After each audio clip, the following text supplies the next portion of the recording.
Dictation शुरू होगा 5 second बाद।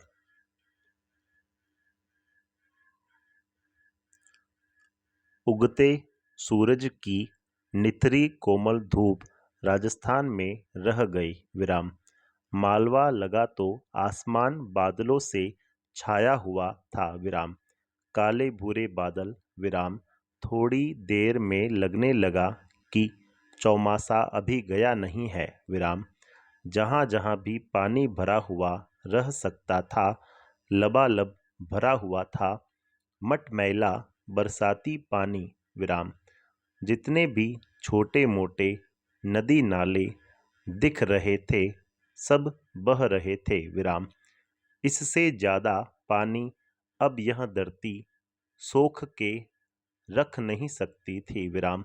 ऊपर से बादल की कभी भी बरस सकते थे विराम। पैरा नवरात्रि की पहली सुबह थी विराम। मालवा में घट स्थापना की तैयारी विराम। गोबर से घर आंगन लीपने और माना जी के ओटले को रंगोली से सजाने की सुबह विराम। बहू बेटियों के नहाने धोने और सजकर त्योहार मनाने में लगने की घड़ी विराम। लेकिन आसमान तो गऊ गऊ कर रहा था विराम। रास्ते में छोटे स्टेशनों पर महिलाओं की ही भीड़ थी विराम। मैं उजली चटक धूप लहलहाती ज्वार बाजरे और सोयाबीन की फसलें पीले फूलों वाली फैलती बेलें और दमकते घर आंगन देखने आया था विराम। लेकिन लग रहा था कि पानी तो गिर के रहेगा विराम। ऐसा नहीं कि नवरात्रि में पानी गिरते न देखा हो विराम। क्वार मालवा में मानसून के जाने का महीना होता है विराम। कभी थोड़ा पहले भी चला जाता है विराम। इस बार तो जाते हुए भी जमे रहने की धौंस दे रहा है विराम। पैरा नागदा स्टेशन पर मीणा जी बिना चीनी की चाय पिलाते हैं विराम। सारे ज़रूरी समाचार भी देते हैं विराम। गई रात क्वालालंपुर में भारत के हारने से दुखी थे विराम। पूछने पर ही मौसम और खेती पर आए। हाँ अब की पानी भोत गिरियो विराम। किसान है कि हमारी सोयाबीन की फसल तो चली गई विराम। पण अब गेहूं चना अच्छा होएगा विराम। सार में उनने कहा और दुकान में लग गए विराम। चाय और भजिया उनने अच्छा बनवा के दिया था विराम। हम मियाँ बीवी मज़े में खाते पीते उज्जैन पहुंच गए विराम। रास्ते में शिप्रा मिली विराम। मैया ऐसी भरपूर और बहती हुई तो बरसों में दिखी थी विराम। गए महीने टीवी पर लाइन पड़ी थी कि उज्जैन में शिप्रा का पानी घरों में घुस गया विराम। भोपाल इंदौर धार देवास सब में झड़ी लगी थी विराम। सब जगह फ़ोन लगा के पूछा था विराम। खतरा कहीं न था लेकिन सबको पुराने दिन याद आ गए थे विराम। पैरा अब मालवा में वैसा पानी नहीं गिरता जैसा गिरा करता था विराम। इसलिए पहले का औसत पानी भी गिरे तो लोगों को लगता है कि ज़्यादा गिर गया विराम। इस बार भी बरसात वही 40 इंच गिरी है विराम। कहीं ज़्यादा है कहीं थोड़ी कम विराम। लेकिन लोग टीवी की समझ में अति की बोलने लगे हैं विराम। उज्जैन से देवास होते हुए इंदौर जाना मालवा के आंगन में से निकलना है विराम। क्वार की धूप होती तो भरी पूरी गदराई हरियाली से तबीयत झक हो जाती। लेकिन कुएं बावड़ी और तालाब तलैया के लबालब भरे नदी नालों को बहते और फसलों को लहराते देखो तो क्या गजब की विपुलता की आश्वस्ति मिलती है। खूब मनाओ दशहरा दिवाली विराम। अब की मालवो खूब पाक्यो है विराम। पैरा इंदौर उतरते ही गाड़ी में सामान रखते दव्वा को कहा कि अपने को सब नदियाँ, सारे तालाब, सारे ताल तलैया और जलाशय देखने हैं विराम, सब पहाड़ चढ़ने हैं विराम। उसने मुस्कुराते हुए कहा, यहीं से नी यार, पहले माता बिठाएंगा विराम। माता तो बैठ गई, आरती भी हो गई ताऊजी, एक बजने वाला है विराम। बाद में पाया कि उम्र भी अब 70 की हो जाएगी विराम। पहाड़ चढ़े नहीं जाएंगे विराम, नदी नाले पार नहीं होंगे विराम। सूखती सुनहरी घास बुलाएगी, लेकिन उस पर लेटकर रड़का नहीं जा सकेगा विराम। मन से तो किशोर हो सकते हो विराम, शरीर फिर वैसा फुर्तीला, लचीला और गर्वीला नहीं हो सकता विराम। उम्र जो ले गई उसे ले जाने दो विराम, उसका जो है रखे विराम, अपना जो है उसे जिए विराम पैरा। इस त्रासदायी प्रतीति के बावजूद 2 जगहों से नर्मदा देखी विराम। ओंकारेश्वर में उस पार से विराम, सामने सीमेंट कंक्रीट का विशाल राक्षसी बांध उस पर बनाया जा रहा है विराम। शायद इसीलिए वह चिढ़ती और तिन तिन फिन फिन करती बह रही थी विराम। मटमैली कहीं छिछली अपने तल के पत्थर दिखाती, कहीं गहरी अथाह विराम।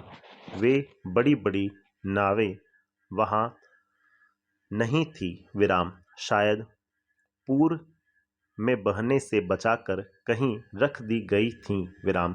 किनारों पर टूटे पत्थर पड़े थे विराम। ज्योतिर्लिंग का तीर्थ धाम वह नहीं लग रहा था विराम। निर्माण में लगी बड़ी बड़ी मशीनें और गुर्राते ट्रक थे विराम। वहीं थोड़ी देर क्वार की चिलचिलाती धूप मिली, लेकिन नर्मदा के बार बार पूर आने के निशान चारों तरफ थे विराम। बावजूद इतने बांधों के नर्मदा में अब भी खून पानी और गति है विराम पैरा। नेमावर के पास बजवाड़ा में नर्मदा शांत, गंभीर और भरी पूरी थी विराम। शाम हो जाने पर भी जैसे अपने अंदर के मंदे उजाले से गमक रही थी विराम। चवथ का चांद उस पर लटका हुआ था विराम। मिट्टी की ऊंची कगार पर पेड़ों के बीच बैठे हुए हम चुपचाप उसे प्रणाम कर रहे थे विराम। भेन जी ने जैसे उसे सहलाते हुए कहा, थक गई है विराम, देखना अब रात को बहेगी विराम पैरा। रात भर हम उसके किनारे ही सोए विराम। सवेरे उठकर फिर जैसे उसके नमन में उसके किनारे बैठे विराम। अब वह शांत बह रही थी विराम। अपन घाट नीचे नर्मदा किनारे के लोग विराम। बहन जी गंगा किनारे की विराम। हम नदी को नदी नहीं माँ मानते हैं विराम। नर्मदा मैया है विराम, उससे हम बने हैं विराम। उसके किनारे बैठना, माँ की गोद में डूबना है विराम पैरा। ओंकारेश्वर और नेमावर जाते हुए दोनों बार विंध्य के घाट उतरने पड़े विराम। एक तरफ सिमरोल का घाट, दूसरी तरफ बिजवाड़ विराम। दोनों में सागौन के जंगल विराम। पत्ते खाकरे होते हुए फिर भी फुनगियों पर फूल के झल्ले विराम। सिमरोल के बीच से चोरल खूब बहती हुई मिली विराम। बिजवाड़ में हर नाला बह रहा था विराम। हर पहाड़ी नदी की रपट पर पानी था विराम। बचपन में पितृपक्ष और नवरात्रि पर ऐसा ही पानी मिलता था विराम। हर पहाड़ी नदी की रपट पर पानी था विराम। बचपन में पितृपक्ष और नवरात्रि पर ऐसा ही पानी मिलता था विराम। सारे नदी नाले ऐसे ही कल कल करते जीवित हो उठते थे विराम। पहाड़ों की सीने में कितने स्रोत हैं विराम, सब बहें तो नीचे की काली मिट्टी खूब उमग कर फल फूल और अन्न देती है विराम। नेमावर के रास्ते पर ही केवड़ेश्वर है, जहाँ से शिप्रा निकलती है विराम। कालिदास की शिप्रा विराम बहुत बड़ी नदी नहीं है विराम, लेकिन उज्जैन में महाकाल के पांव पखारे तो पवित्र हो गई विराम। चंबल विंध्य के जानापाव पर्वत से निकली और निमाड़, मालवा, बुंदेलखंड, ग्वालियर होती हुई इटावा के पास जमुना में मिली विराम पैरा। चंबल को हमने घाटा बिलोद में देखा विराम। काफी पानी था विराम, खूब बह रही थी विराम। उसमें नहाते लड़के को गर्व था कि यहाँ छोटी दिखती हो तो क्या, हमारी चंबल से गंगा ही बस बड़ी है विराम। आगे बहुत बड़ा बांध है विराम, खूब पानी है विराम। इस बार गांधी सागर के सब फाटक खोलने पड़े विराम। इतना पानी भरा विराम, गंभीर इतनी बड़ी नहीं है विराम, लेकिन हालोद के आगे यशवंत सागर को इस बार फिर उसने इतना भर दिया कि 2500 साइफन चलाने पड़े विराम। 67 साल में तीसरी बार ऐसा हुआ विराम। पार्वती और काली सिंध ने फिर रास्ता रोका विराम। 2 दिन उनके पुल पर से पानी बहता रहा विराम। इस बार मालवा के पठार की सब नदियों में पूर आई विराम। उसके पास से बहने वाली नर्मदा में भी खूब पानी आया विराम। बरसों बाद हजारों साल की कहावत सच्ची हुई। मालो धरती गहन गंभीर, डगडग रोटी पग पग नीर विराम। दक्षिण से उत्तर की ओर ढलान वाले इस पठार की सभी नदियों के दर्शन हुए विराम। खूब पानी, खूब बहाव और खूब कृपा विराम। नदी का सदा नीरा रहना, जीवन के स्रोत का सदा जीवित रहना है विराम पैरा।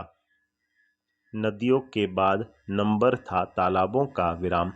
हमारे आज के इंजीनियर समझते हैं कि वे पानी का प्रबंध जानते हैं, और पहले जमाने के लोग कुछ नहीं जानते थे, क्योंकि ज्ञान तो पश्चिम के रिनेसां के बाद ही आया न। मालवा में विक्रमादित्य और भोज और मुंज रिनेसां के बहुत पहले हो गए विराम। वे और मालवा के सब राजा जानते थे कि इस पठार पर पानी को रोक के रखना होगा विराम। सबने तालाब बनवाए, बड़ी बड़ी बावड़ियाँ बनवाई, ताकि बरसात का पानी रुका रहे और धरती के गर्भ के पानी को जीवंत रख सकें विराम। हमारे आज के नियोजकों और इंजीनियरों ने तालाबों को गाद से भर जाने दिया और जमीन के पानी को पाताल से भी निकाल लिया विराम। नदी नाले सूख गए विराम। पग पग नीर वाला मालवा सूखा हो गया विराम। लेकिन इस बार बिलावती भर गया है विराम। पिपल्या पाला भर गया है विराम। सिरपुर में लबालब पानी है, और यशवंत सागर के सभी साइफन तो चले ही थे। फिर भी इंदौर की खान और सरस्वती नदियों में उतना पानी नहीं है जितने में कभी मैं नहाया हूँ और नाव पर सैर की है विराम पैरा। हाथीपाला का नाम इसलिए है कि कभी वहाँ की नदी को पार करने के लिए हाथी पर बैठना पड़ता था विराम। चंद्रभागा पुल के नीचे उतना पानी रहा करता था जितना महाराष्ट्र की चंद्रभागा नदी में विराम। इंदौर के बीच से निकलने और मिलने वाली ये नदियाँ कभी उसे हरा भरा और गुलजार रखती थीं विराम। आज वे सड़े नालों में बदल दी गई हैं विराम। शिप्रा, चंबल, गंभीर, पार्वती, काली सिंध, चोरल, सबके यही हाल हो रहे हैं विराम। ये सदा नीरा नदियाँ अब मालवा के गालों के आंसू भी नहीं बहा सकती विराम। चौमासे में चलती हैं विराम। बाकी के महीनों में बस्तियों के नालों का पानी ढोती हैं विराम। नदियों ने सभ्यताओं को जन्म दिया विराम। हमारी आज की सभ्यता इन नदियों को अपने गंदे पानी के नाले बना रही है विराम। इस साल मालवा में सामान्य बारिश 35 इंच से 5 ही इंच ज़्यादा पानी गिरा है और इतने में ही नदी नाले तालाब बावड़ियाँ और कुएं चैतन्य हो गए हैं विराम। पैरा अपने पहले अखबार नई दुनिया की लाइब्रेरी में अब भी पानी के सन 1878 से रिकॉर्ड मौजूद हैं विराम। 128 साल की यह जानकारी ही आँख खोलने के लिए काफ़ी है कि इनमें एक ही साल था 1899 का, जब मालवा में सिर्फ 15.75 इंच पानी गिरा था विराम। लोक में यही 56 का काल है विराम। लेकिन राजस्थान के ठेठ मारवाड़ से तब भी लोग यहीं आए थे और कहते हैं कि तब भी खाने और पीने को काफ़ी था विराम।